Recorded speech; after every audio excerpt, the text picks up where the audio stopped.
Hello बच्चों, चलिए प्रश्न को पढ़ते हैं। इसमें लिखा है कि हाइड्रोजन स्पेक्ट्रम की कौन सी श्रेणी जो है वो दृश्य क्षेत्र में पाई जाती है। तो यहाँ पर बच्चों 4 विकल्प दिए गए हैं, सही विकल्प का चयन करना है। तो चलिए बच्चों इस प्रश्न की मूल अवधारणा को हम देख लेते हैं। तो बच्चों जो हमारा हाइड्रोजन स्पेक्ट्रम होता है उसमें अलग अलग श्रेणियां होती है, तो उसको हम समझ लेते हैं बच्चों। तो बच्चों सबसे पहले हमारी लाइमन श्रेणी होती है। तो लाइमन श्रेणी वो होती है, लाइमन श्रेणी बच्चों जब किसी उच्च ऊर्जा स्तर से जो इलेक्ट्रॉन का संक्रमण अगर पहली कक्षा में होता है तो उससे उत्सर्जित स्पेक्ट्रम जो है लाइमन श्रेणी में आता है बच्चों। तो यहाँ पर बच्चों ये पहली कक्षा में जो संक्रमण होता है हमारा, तो यहाँ पर लाइमन श्रेणी की अगर हम देखें कि लाइमन श्रेणी की तरंग दैर्ध्य बच्चों कितनी होती है या फिर तरंग दैर्ध्य परास बच्चों, तो यहाँ पर देख लेते हैं ये हमारी लाइमन श्रेणी इस प्रकार से। तो बच्चों इसकी तरंग दैर्ध्य अगर लेमडा हो तो 1 भागे लेमडा बराबर होता है आर 1/2 का वर्ग। ए यहाँ पर होगा बच्चों 1/1 का वर्ग, क्योंकि यहाँ पर पहली कक्षा में संक्रमण हो रहा है बच्चों।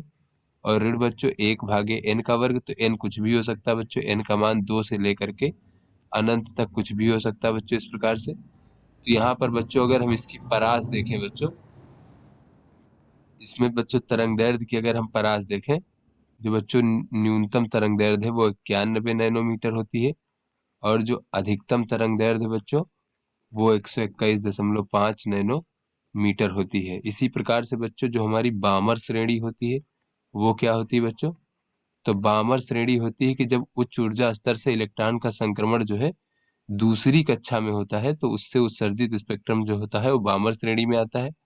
उसकी तरंग दैर्ध्य की जो परास होती है बच्चों वो देख लेते हैं। तो इसकी न्यूनतम जो तरंग दैर्ध्य होती है बामर श्रेणी की वो होती है बच्चों 365 नैनोमीटर। और जो बच्चों हमारी अधिकतम होती है बामर श्रेणी की तरंग दैर्ध्य वो होती है बच्चों 656 नैनोमीटर इस प्रकार से। उसके बाद बच्चों अगर हम देखें जो हमारी पासन श्रेणी है बच्चों, तो पासन श्रेणी किस प्रकार से प्राप्त होता है, तो बच्चों जब उच्च ऊर्जा स्तर से हमारी इलेक्ट्रॉनों का संक्रमण जो है वो तीसरी कक्षा में होता है बच्चों। तो इसमें बच्चों चौथी पांचवी छठी किसी भी उच्च ऊर्जा स्तर से अगर तीसरी कक्षा में हमारा इलेक्ट्रॉन का संक्रमण होता है बच्चों, तो इससे उत्सर्जित स्पेक्ट्रम जो है वो पासन श्रेणी में आता है। अगर हम इसकी परास देखें बच्चों, तो इसका जो न्यूनतम तरंग दैर्ध्य होता है इसमें वो होता है 820 नैनोमीटर, और जो अधिकतम तरंग दैर्ध्य होती है इस श्रेणी की वो होता है बच्चों 1875 नैनोमीटर। उसके बाद बच्चों हमारी आती है ब्रैकेट श्रेणी।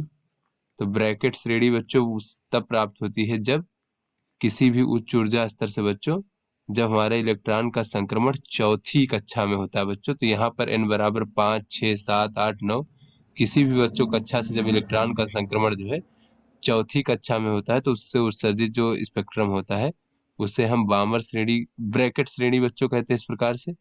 तो इसका जो न्यूनतम तरंग दैर्ध्य होता है बच्चों वो कितना होता है, वो होता है 1458 नैनोमीटर। और जो अधिकतम तरंग दैर्ध्य होता है बच्चों यहाँ पर वो होता है 4051 नैनोमीटर। तो चलिए बच्चों अपने प्रश्न को हल करते हैं। तो यहाँ पर कहा जा रहा है कि बच्चों 4 श्रेणियां दी गई हैं, इनमें से पूछा जा रहा है कि कौन सी स्पेक्ट्रम की श्रेणी है जो दृश्य क्षेत्र में पाई जाती है। तो यहाँ से बच्चों अगर हम देखें कि जो दृश्य क्षेत्र का परास होता है बच्चों, दृश्य वैद्युत चुंबकीय क्षेत्र स्पेक्ट्रम बच्चों, दृश्य क्षेत्र का तरंग दैर्ध्य परास कितना होता है बच्चों, तरंग दैर्ध्य परास। तो बच्चों ये तरंग दैर्ध्य परास हमारा होता है 380 नैनोमीटर से लेकर के 700 नैनोमीटर तक लगभग। तो बच्चों यहाँ से अगर हम देखें तो ये ब्रैकेट श्रेणी का हमारा ये परास है, तो ये तो नहीं हो सकता बच्चों।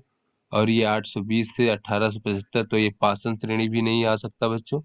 ये जो बामर श्रेणी है बच्चों ये 365 से लेकर के 656 नैनोमीटर तक आता है। तो ये बच्चों हमारा जो है ये हमारा दृश्य क्षेत्र में आ सकता है, और ये बच्चों दृश्य क्षेत्र से कम है इसकी तरंग दैर्ध्य, तो ये भी नहीं होगा बच्चों।